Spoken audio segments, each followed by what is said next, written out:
it's Roma and welcome back to my kitchen, and today I'm going to teach you how to make a beef tacos y papas.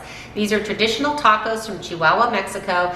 E's grandma taught me how to make them when I was a teenager. I was about 18, and she taught me several traditional dishes that she makes. This is one of our family's favorite meals, and it's a ground beef and potato paste that gets fried up with some cheese in a pan, and you get that delicious, crispy, cheesy crust on the outside, and it is going to be your favorite taco for your next Taco Tuesday. And if there are any other tacos that you eat that you'd like me to cook, or if you just want to tell me what your favorite taco recipe is, I'd love to hear it. I'm always loving to expand on my repertoire. So if you like what I'm making, if you could give me a like, that helps me out, and I'd love to read your comments. All right, let's get cooking. So these are all of the ingredients that I use for Grandma Goya's tacos y papas. These are Guerrero tortillas. They're my favorite because when I soften them in the microwave, they tend to not disintegrate. I use a pound of grass-fed ground beef, and I bought this today at Target. It was $5 on sale. It's an organic grass-fed. I typically buy it at Trader Joe's because they always have it in stock, but today I was at Target and I picked it up there. This is a cheese blend that I get from Trader Joe's, which I absolutely love. It's got 3 or 4 different cheeses in there. I get it at Trader Joe's, but you could get it, wherever you want to buy your cheese blend. I use 1 russet potato or 1 Yukon Gold potato, so it's 1 potato per pound of grass-fed beef. And then I season the meat paste with, we've got pepper, and then we've got salt. I always use a Himalayan sea salt, it's my favorite. And then the main ingredient, the spice that really gives it that Mexican flavor, is ground cumin. I get that from Trader Joe's. They always have that. It's just a staple they have there. And then I use garlic powder and onion powder in this. Today I just have the garlic powder, so that will suffice. And then I use an olive oil or an avocado oil to fry up the tacos. So those are all of the ingredients that go into Grandma Goya's tacos y papas. Okay, so first up, we're going to take a potato peeler and peel our potato. I use a russet. You can use a Yukon. I've used both. They both turn out great. And then you're going to cut up the potato into equal pieces. And then you're going to stick the pound of grass-fed beef in your pot. You need a pot that's deep enough to hold the pound of beef plus the potatoes. And I know it sounds like a very strange thing to do. The first time I did it, I was thinking, this is so weird. But anyway, now you're going to cover the potatoes and the meat with water. So add enough water to cover the top of the ground beef. And then what you're going to do is you're going to cut up that ground beef into squares or pieces. They don't have to be perfect squares in the pot. And then you're going to turn it on and you're going to let it boil for about 10 to 15 minutes until you take a fork and you prick the potato and make sure that the knife goes through, fork or knife goes through easily. Then you're going to transfer. If the potato is cooked, then you know that the ground beef is cooked. The ground beef will cook faster than that potato. So now you put a strainer. I use a strainer, and it goes into another pot where I'm going to mash it all up. And if you have a foam on top of your pan when you take the lid off, that's pretty normal. You can just skim it off. Sometimes I get a foam and sometimes I don't. It just depends on how much fat is in the beef. But so now, okay. Ben wanted to know what was going on.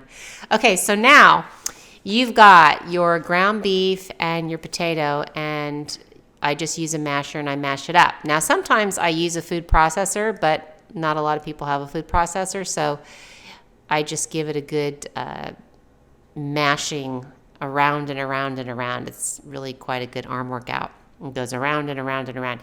You want to mash it really finely so that it becomes a paste. And then once it's a paste, then you can add the rest of your ingredients. But just keep mashing and mashing, and you will end up with a nice paste that should be pretty malleable with your hands when you want to shape the filling in the tacos. So if there's any crumbles that are crumbling around the pan or the bowl, then you know that you need to mash it up more. So now I'm adding the cumin, the garlic. I'm pretty generous with my servings. If it says a tablespoon, it's, a little over a tablespoon. But then you add your salt and pepper, and then you stir all of this up so that you get a really nice paste.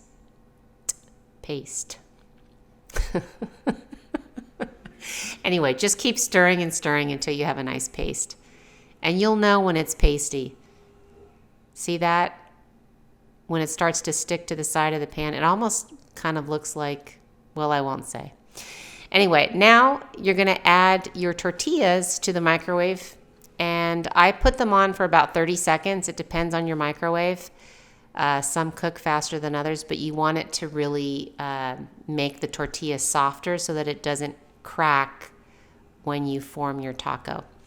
So now we are putting the paste in the taco, and you see how I'm just molding it with my fingers so that it fits in there.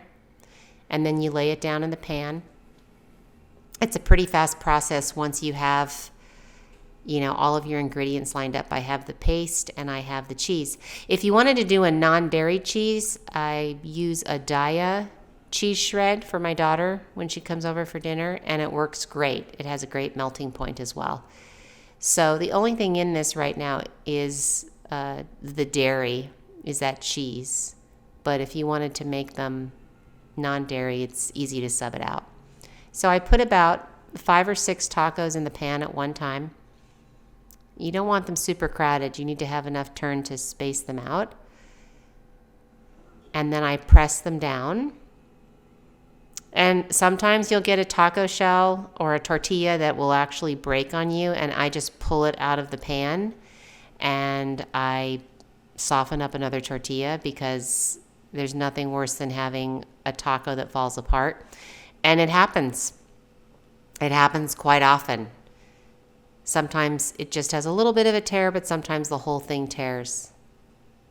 And I have it on about a medium to low heat.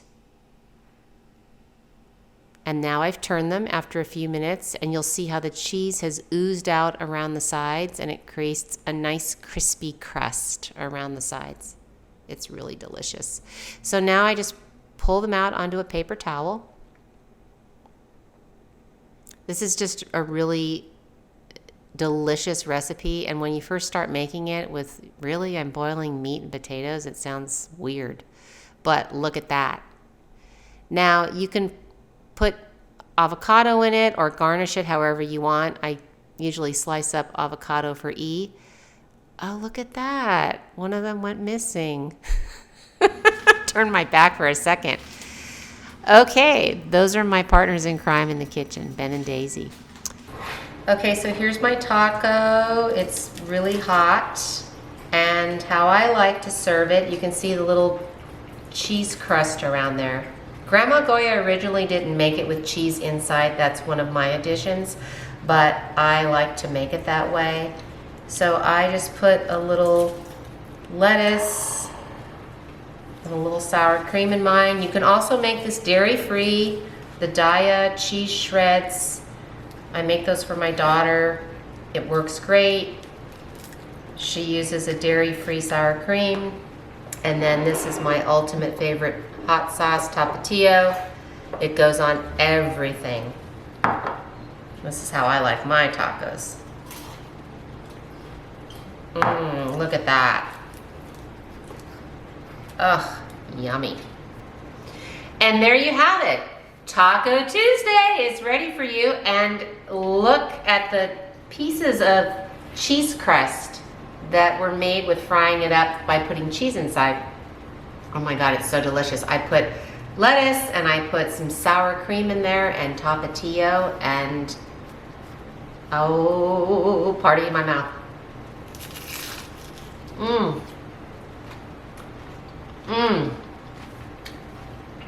Delicious. You've got to make these tacos.